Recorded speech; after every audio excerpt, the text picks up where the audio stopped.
And then these are the exhaust holes right here. And I got a little piece of paper towels hanging there, and hopefully we'll see air blowing and things around. So I'll show you the front and the back. And this. Hey YouTube, it's Sean from Griffin RC Planes. We're going to do an experiment. We are going to make sure that air is going through the center of the fuselage to cool down the electronics like it's supposed to. Quick story, I've been flying these for a while. I started flying this one like 2 weeks ago, and this one I put a smart speed control in.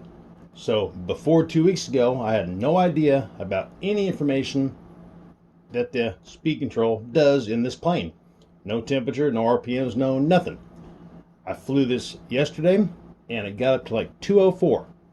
I flew my Night Timber X a lot and it never got above 150. So that tells me that, you know, Horizon Hobby, E-Flite, Spectrum, that they positioned the electronics inside the Night Timber X, you know, the way they did, and therefore 140 something degrees is okay. I put the speed control on this, and I knew it right off the bat that I probably put it in a place where it wasn't going to get air, so I just moved it, and I'm going to show you, and we're going to do a whole demonstration here with the air going right through the guts of the beast here. So let me show you the ESC. So you can see the 3 wires here, and I have it with a double-sided tape sticking up now, which is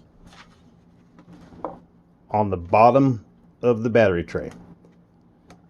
Previously, in the other extras that I've had that I bought new and I didn't touch the speed control, they just put it in there and just it laid wherever it laid. Now there's kind of a belly in this thing. Like if you just push it in there, it will lay down in here. And that's where I had it when I was flying it yesterday. And my thoughts are that the air is going through the cowl and it's supposed to exit the back of the plane. And the air is supposed to go in, you know, all over, but right here is the hole that leads the air down to the speed control.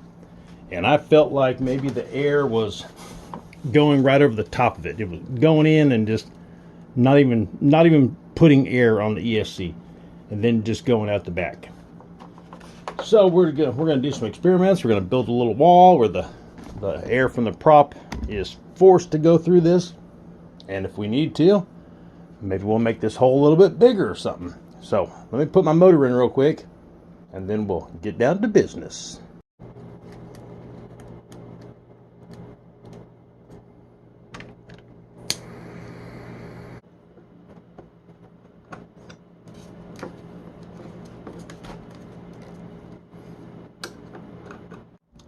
Alright, in a perfect world, the propeller is spinning, air is going in the cowling here and here, and it's funneling it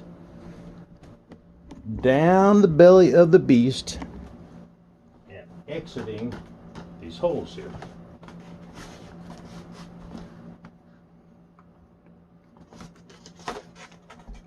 I got the speed control mounted in a good spot now. I got the wires out of the way. If this hole is not big enough, I have another cowl that I've made just a little bit bigger. Sometimes you might see, you know, gas planes have like a big smiley face cut out right here. You know, they want all the airflow they can get. So that might be what we need to do. I see you. So that's the plan. Might need to do a little more carving. We will see.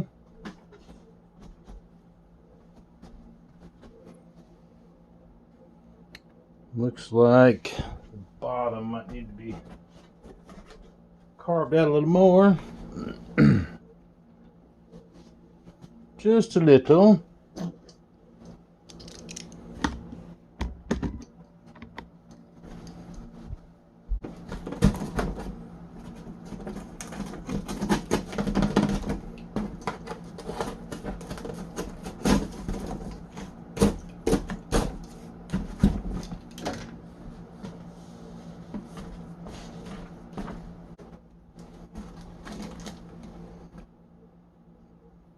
Boy, I wish I had it just a little bit tighter. But that's the plan. The propeller's going to spin. The wind can't go, on the other side of this wall.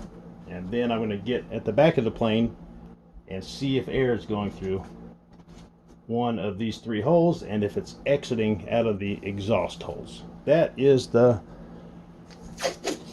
plan.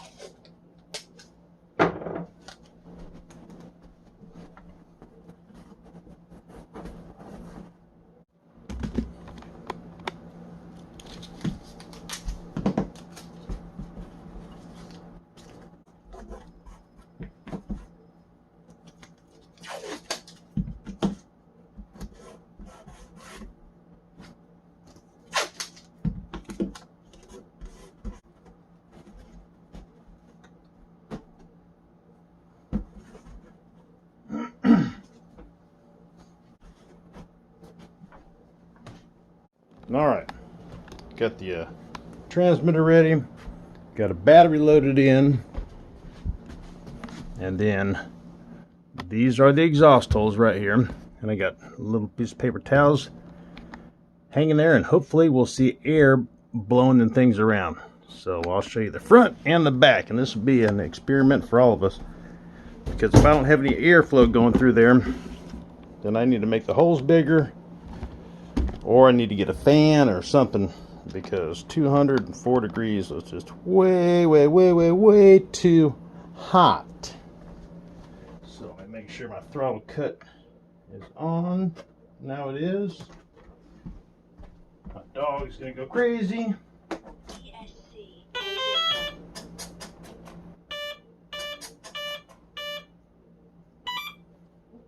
All right. Let me get in the position. Hold this thing, and then put the camera back there for you guys to see in a second. So here's the.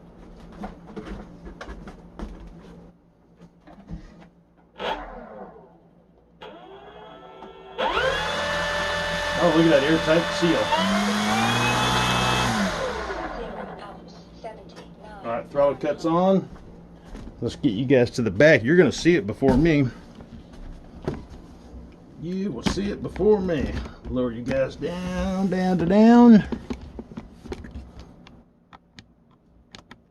And let's see if our little feathers are flopping in the wind there, huh?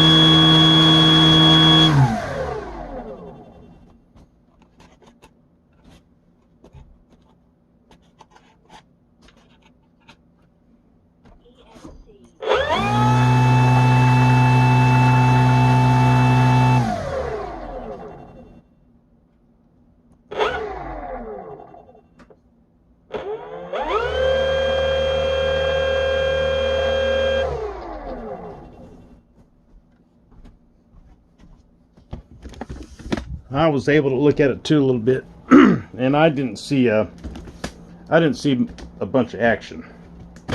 So, different cow.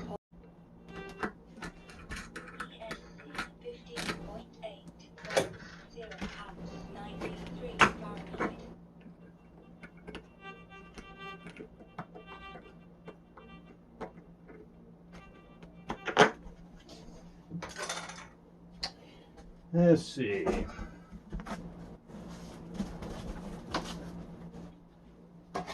All right, now the cow with the bigger Fahrenheit.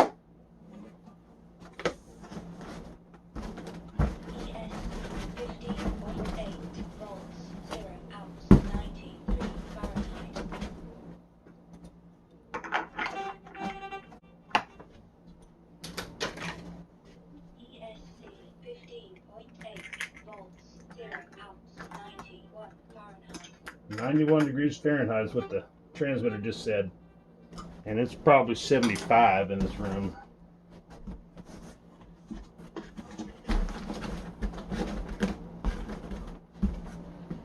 How come it's not fitting as good as it did, huh?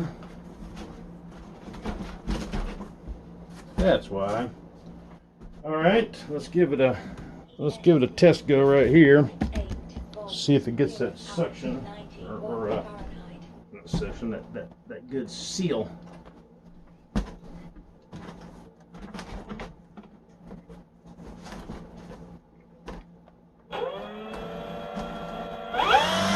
Oh yeah. All right, let's get you guys back here to the back. Let me drop you all down. Drop it low. Drop it low. All right, let's see. Bigger hole in the cow. Not much bigger, just a little bigger.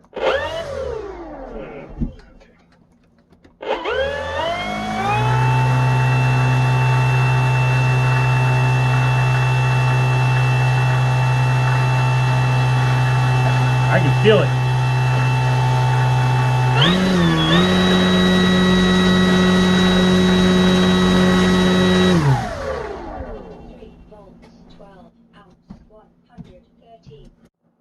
So I just realized something. I never put the lid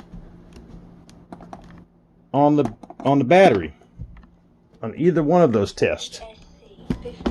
So let's 122 degrees. And it'd be cool to see if the temperature goes down as we're giving it gas, you know. So there we go. So take 3 with the battery lid on. Look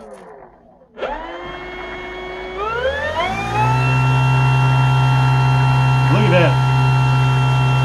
I can feel it.